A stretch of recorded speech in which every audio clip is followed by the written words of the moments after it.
Presidente, primeiramente gostaria de agradecer a sua vinda aqui no Media News, né, agora, após a vitória, e gostaria de começar, inclusive, falando a respeito desta campanha, né, a senhora saiu vitoriosa, mas foi uma campanha cheia de ataques, né, principalmente a senhora que estava no cargo, isso já seria natural, mas eu gostaria que a senhora fizesse um balanço aí, e também dizer que foi uma campanha bem disputada, né? A senhora considera que a classe esteja rachada? Bom, primeiramente eu que agradeço a oportunidade, né, de estar aqui conversando, falando sobre a campanha, falando sobre a eleição, uma eleição histórica da OAB. Nós fizemos pela primeira vez o processo eleitoral virtual, o que permitiu uma participação de quase 93% da advocacia mato-grossense. Eu acho que essa aí já é a primeira grande vitória, né? Uma participação em massa. A OAB que tem um histórico de uma abstenção muito alta nas eleições, exatamente porque nós temos muitos advogados que vivem em municípios que não são sedes de subseções. Então esses advogados, para votar, precisavam se deslocar grandes distâncias. Então a gente tinha abstenção superior a 30%, chegando a números que realmente nos entristecia. Daí a decisão de fazermos a eleição online, e foi um grande sucesso. Democratizamos o processo, permitimos que a advocacia mato-grossense votasse, escolhesse com quase 93% de participação. Uma campanha realmente que eu acho que tem muita coisa para se esquecer. É uma campanha em muitos momentos não condiz com a importância da ordem, não condiz com aquilo que o advogado, que a sociedade espera da ordem.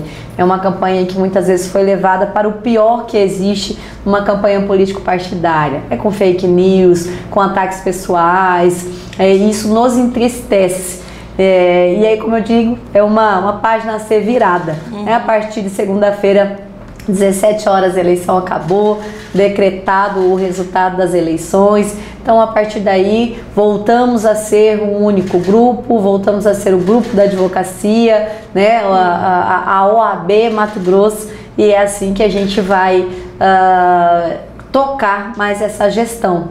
Uma eleição de 4 chapas, realmente muito disputada, né? E eu sempre falo que a disputa, a participação da advocacia, ela é salutar, ela reflete a democracia, né? Então isso é muito importante, inclusive para o sistema, né? E graças a Deus a gente sai aí vencedor, né, com 36% dos votos válidos, representando a maioria da advocacia mato-grossense.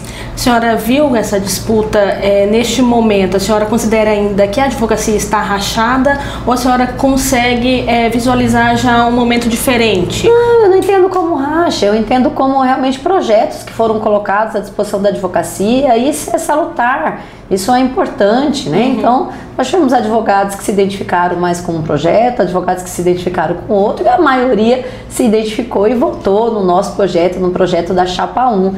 Passado o momento eleitoral, voltamos, como eu disse, para um único grupo, o grupo da advocacia, o grupo da OAB Mato Grosso, né? E é assim que nós vamos seguir os próximos 3 anos, unidos em prol daquilo que a gente realmente acredita, que a gente necessita, sempre uma defesa intransigente de prerrogativas, a defesa dos nossos honorários, né? A participação da ordem na sociedade como voz da sociedade civil organizada que e assim seguimos.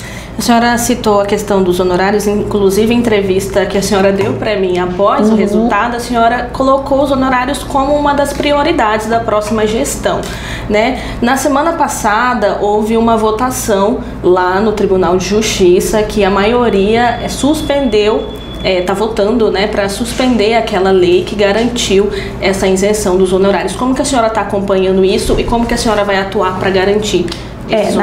Na verdade, igual eu falei, né, dentro dos nossos projetos, né, iniciais, a gente tem 2 pautas que são prioridades na nossa reformulação, na nossa reestruturação, que é defesa de prerrogativas e defesa de honorários. Nós temos uma lei ainda vigente que prevê isenção das custas processuais para o advogado nas execuções dos seus honorários. Sim. Essa lei foi uma lei do projeto do ex-deputado, falecido deputado Silvio Fávaro, e o Ministério Público, no ano passado, entendeu por apresentar uma ADIM, uma ação de inconstitucionalidade dessa lei, sustentando ausência de previsibilidade orçamentária, que ao nosso ver é um grande equívoco, né, do próprio Ministério Público do Trabalho, que tem o nosso respeito, mas que nesse ponto equivocou-se. Primeiramente, é importante destacar que a advocacia, né, ela faz parte de um sistema de justiça, né, e é o único que não tem garantido os seus rendimentos ao final do mês. A advocacia, ela depende dos seus honorários e muitas vezes ela depende de executar esses honorários para receber. Então ela termina sendo o único dos atores do sistema de justiça que tem que pagar custas para poder receber os seus rendimentos, para poder receber pelo trabalho. Então essa lei que está sendo questionada aí, ela nada mais reconhecia, né, do que a indispensabilidade da advocacia, a administração da justiça e, consequentemente, o direito do advogado em buscar receber os seus honorários sem ter que, para isso, despendir valores com custas processuais. Ainda está a votação, como você disse, a OAB se habilitou, a OAB está acompanhando, e nós vamos buscar sempre garantir. Há uma proposta apresentada pelo deputado Diego Guimarães de alteração da Constituição, o que também seria um segundo momento, na hipótese de se manter a inconstitucionalidade dessa lei, um segundo momento a possibilidade de nós termos a isenção. Então nós estamos acompanhando, fornecendo elementos e estaremos sempre lutando para que o advogado tenha o direito de receber os seus honorários, que se for através da necessidade de uma execução, que ele possa ser isento. Há hoje uma lei aprovada que garante, caso seja realmente declarada inconstitucional essa da isenção, que garante o pagamento das custas ao final, o que também já é um avanço. Já tem uma maioria, né, dentro do órgão especial para que seja derrubada essa lei. Inclusive, durante esse julgamento, o desembargador Orlando Perry chegou a criticar os deputados que aprovaram essa lei, inclusive a ordem, né, porque ele diz que é muito óbvio que a Assembleia não poderia fazer essa lei, que vocês deveriam saber que não existia essa possibilidade. Como que a senhora recebe também essas críticas? Eu vejo com muita tristeza esse tipo de manifestação do Poder Judiciário, exatamente porque, como eu acabei de falar, a advocacia é indispensável à administração da justiça. O advogado é um dos atores do sistema de justiça, né? Os demais, o Ministério Público, o Poder Judiciário, a Defensoria, todos têm o seu rendimento garantidos ao final do mês. O advogado precisa buscar garantir. Então eu vejo com tristeza uma manifestação do Poder Judiciário em que aponta uma má-fé de deputados ou da própria OAB, quando na verdade o que se busca é garantir o direito básico do advogado em receber os seus honorários. A senhora falou de uma lei que está do deputado Diego Guimarães, é uma mudança na legislação? É uma proposta de alteração da Constituição. E seria mais viável aprovar aí afastaria o questionamento em relação ao vício de iniciativa. Entendi. Tem outra questão de prioridades que a senhora citou, inclusive agora, que é as prerrogativas, né? Sim. Dos advogados. A senhora considera que hoje os advogados não têm essas prerrogativas defendidas? Na verdade, Thaís, a luta por prerrogativas ela é uma luta da vida, né? Eu tenho 23 anos de exercício da advocacia e desde que eu iniciei, a gente vê a ordem, a gente vê a advocacia lutando por ter suas prerrogativas garantidas. Isso é histórico e é importante destacar que garantia de prerrogativas ela se reverte, na verdade, como uma garantia para o próprio jurisdicionado. Ela não é um privilégio do advogado, é uma garantia ao jurisdicionado, que vai ter a certeza que vai ser representado por um profissional que tem isenção, um profissional que não está subordinado a nenhum dos poderes, um profissional que vai poder agir de forma livre. Mas, infelizmente, a gente sempre tem ali, né, uma ou outra autoridade, um ou outro poder que tenta violar essas prerrogativas. Então essa é uma luta histórica e a qual nós tratamos com muita responsabilidade e com muita firmeza. Garantir prerrogativas para nós vai ser sempre prioridade na OAB. Gostaria de perguntar agora a respeito dessas questões de violência contra advogados aqui em Mato Grosso. presidente, se a OAB tem acompanhado, né, as investigações com relação à morte do Renato Neri, que até hoje ainda não tem uma resposta com relação a isso, né? Desde o início, eu fui a primeira a chegar, inclusive ainda no hospital, quando o Dr. Renato Neri ainda estava, né, lutando ali pela vida. Fui uma das primeiras, talvez a primeira, a entrar em contato com o nosso secretário de Segurança Pública. Eu me reuni diversas vezes com a Secretaria de Segurança Pública, com a Polícia Judiciária Civil, com o governo do estado. Então todas as cobranças, que é o que cabe à ordem, elas têm sido feitas. Agora a OAB ela não tem o poder de polícia, a OAB não tem um aparato de investigador, a OAB ela não tem condições de realizar uma investigação de um crime. A OAB ela tem e está fazendo, né, as cobranças, ela tem o dever, está fazendo de forma muito forte e veemente as cobranças para que este crime seja esclarecido. E há, por parte da Polícia Judiciária Civil, pelos delegados responsáveis pelo caso, a senhora entra em contato com eles? Com frequência, né? Nos reunimos com frequência, junto com a Secretaria de Segurança Pública, junto com os delegados. Na última reunião, o delegado nos passou que estão muito próximos de desvendar. Eles protegem, né, as investigações, até para proteger as linhas de investigações, as provas. Então ele fala, não tem como, mas uma certeza eles nos passam, e eu quero acreditar, né, na competência da nossa polícia, que resolveu, que esclareceu o caso do Dr. Roberto Zampieri, e que estamos esperando, cobrando que o mais breve possível venha também a resposta para o assassinato do Dr. Renato Neri.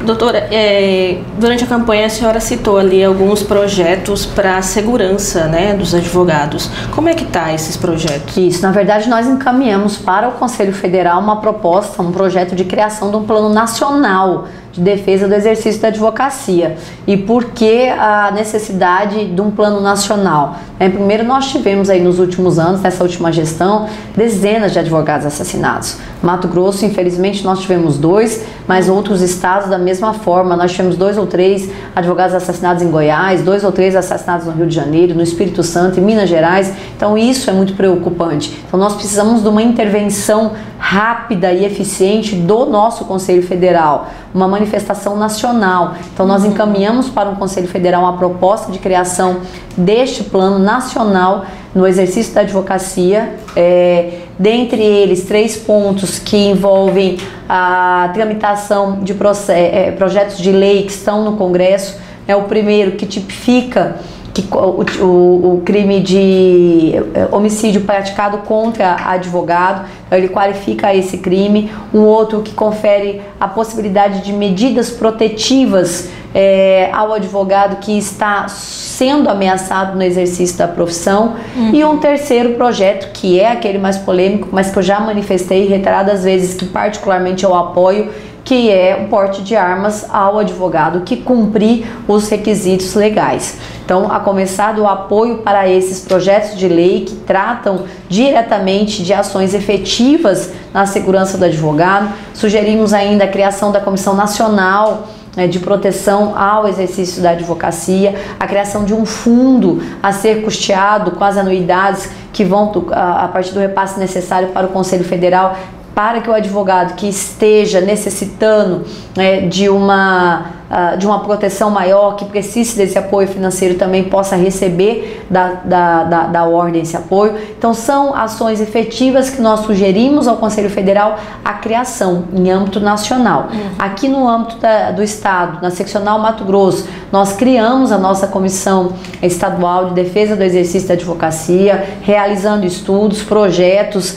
para que possa, como eu disse, providenciar ou trazer ações efetivas que visem garantir a segurança do advogado. Nós trabalhamos juntos com a Secretaria de Segurança Pública, junto com a Polícia Judiciária Civil, no sentido de que os crimes de ameaça que são denunciados por advogados no exercício da profissão, eles sejam direcionados a uma delegacia específica, com um delegado específico, para tratar esse crime de ameaça com um olhar ajustado, com um olhar diferente, para que não caia numa vala comum,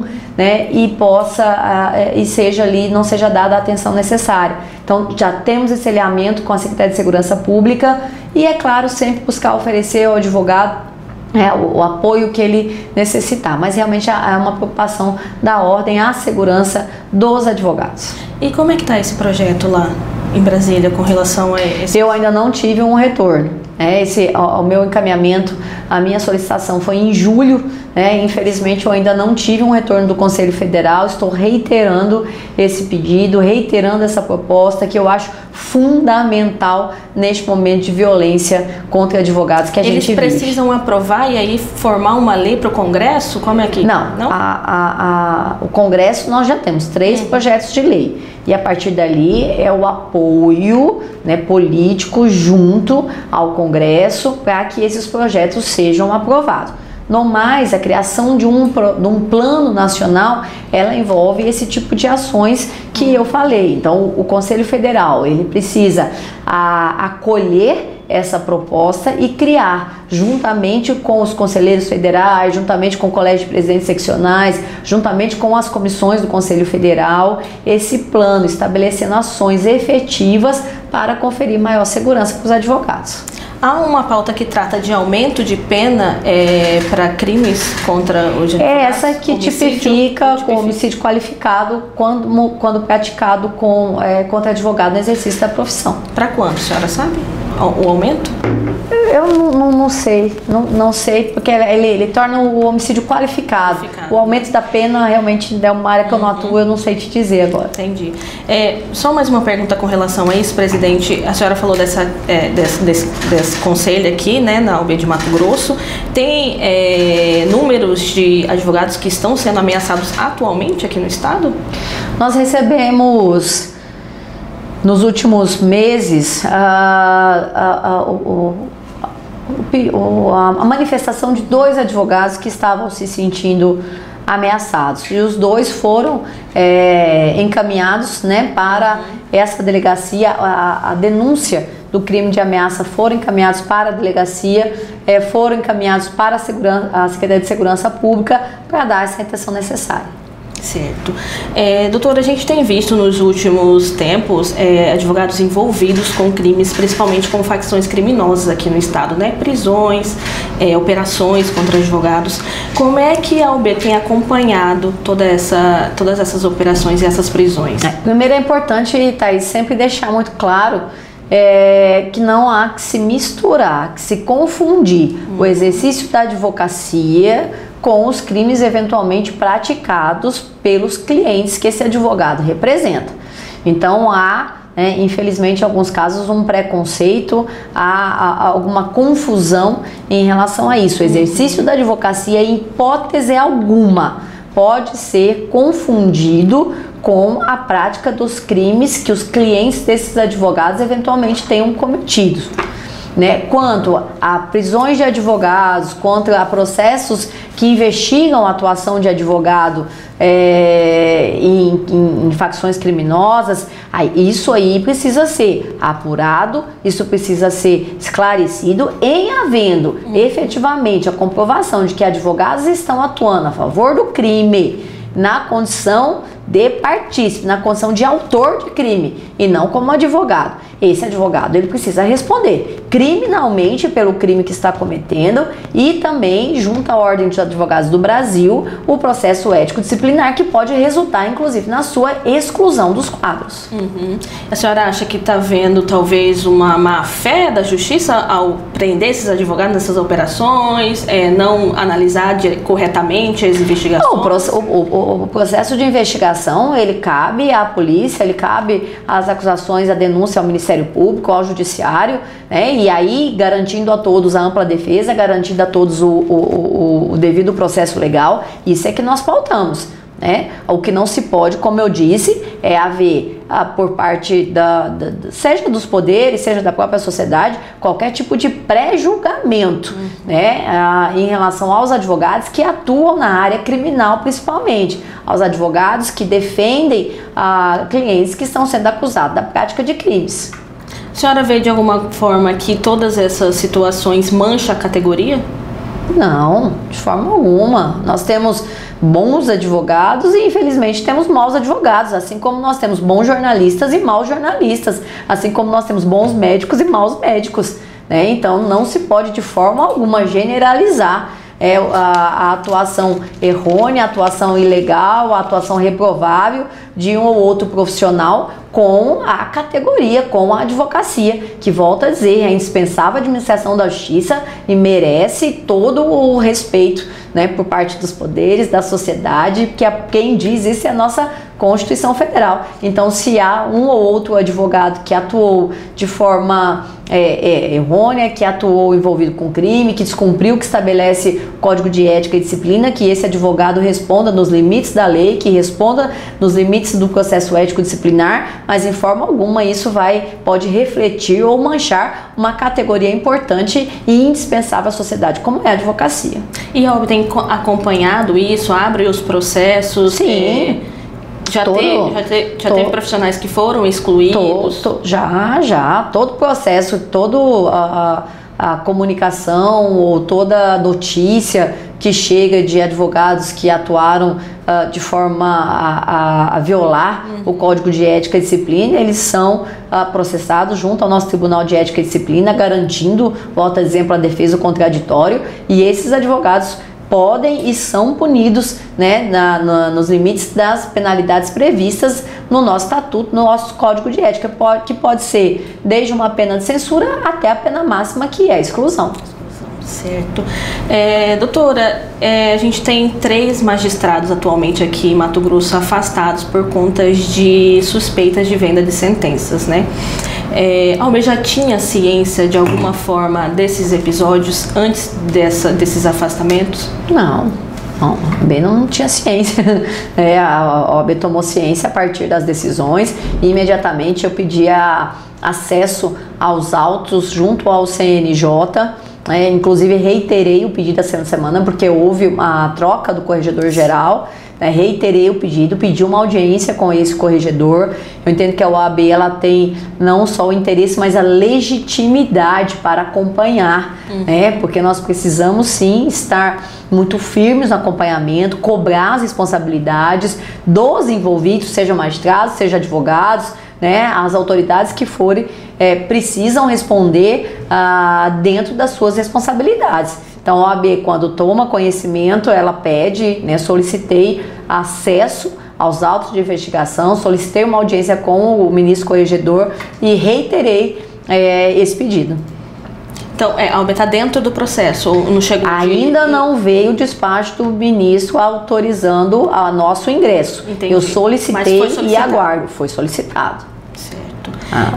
A gente já está quase partindo para o fim da nossa entrevista, doutora, mas algumas situações assim já fora da gestão que a gente tem acompanhado há algum tempo, que entre os cidadãos comuns há uma percepção de que existe muito cursos de direito em excesso em todo o país, né? A OAB tem essa preocupação?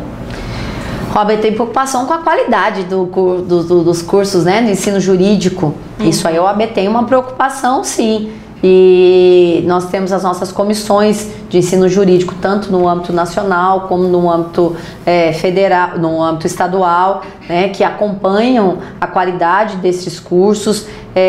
A OAB ela tem o exame da ordem, né, que termina sendo uma forma, né, de selecionar ou de colocar efetivamente no mercado aquele advogado, aquele profissional, aquele bacharel, né, que está minimamente apto a exercer a advocacia. O Brasil é um país que mais tem advogados, né, e a gente precisa realmente ter essa preocupação com a qualidade dos cursos jurídicos. Isso é muito importante. Certo. Tem alguma preocupação com o sentido desse derrame de diploma?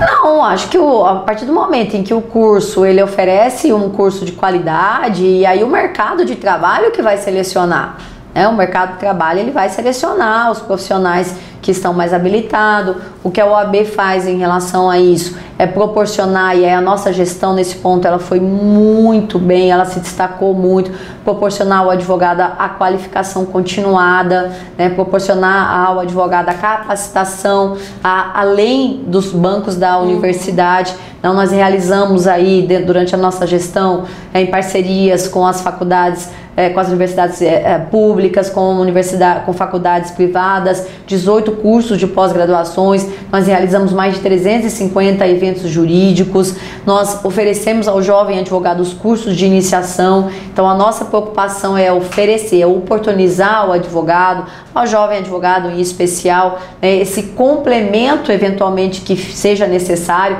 à sua qualificação lá na universidade, para que ele esteja cada vez mais preparado para se colocar no mercado de trabalho de forma competitiva, dando segurança ao jurisdicionado, aos cidadãos. Eu sempre falo, o cidadão, quando ele outorga uma procuração a um advogado, a uma advogada, ele está ali, confiando naquele profissional, muitas vezes o que ele tem de mais precioso na sua vida, que isso vai desde a guarda de um filho, isso vai do patrimônio de uma vida inteira, às vezes a liberdade, a própria vida está nas mãos do advogado. Então é importante que o advogado que esteja no mercado, ele esteja qualificado, preparado para atender essas demandas. Um assunto que volta e meia é comentado sempre é sobre acabar com o exame da ordem, né? A senhora acha que isso pode acontecer algum dia?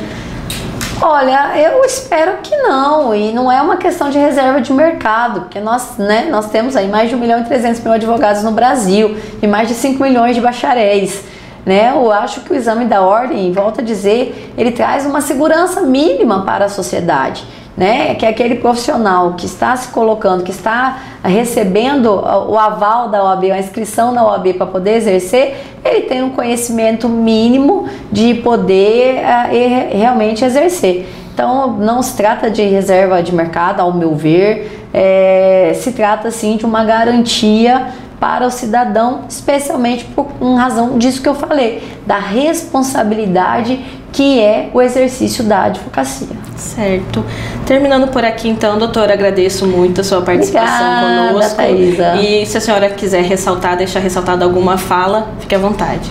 Eu quero nesse momento agradecer, mais uma vez, a Advocacia Mato Grossense, a Advocacia da Capital, a Advocacia do Interior, que durante esse período de campanha tão bem nos recebeu, tão bem nos acolheu, agradecer a todos que se envolveram na campanha, a cada voto, e dizer mais uma vez, a partir das 17 horas da segunda-feira, acabou a eleição, divisão de grupos políticos, somos todos uma única classe, OAB Mato Grossense, vamos todos trabalhar juntos para o fortalecimento dessa classe, para o fortalecimento da nossa instituição, que tem uma importância muito grande. Então é essa a minha palavra, primeiramente de gratidão, de agradecimento, e num segundo momento de união, numa classe que tem uma importância tão grande para a sociedade. Muito bem, obrigada. Obrigada.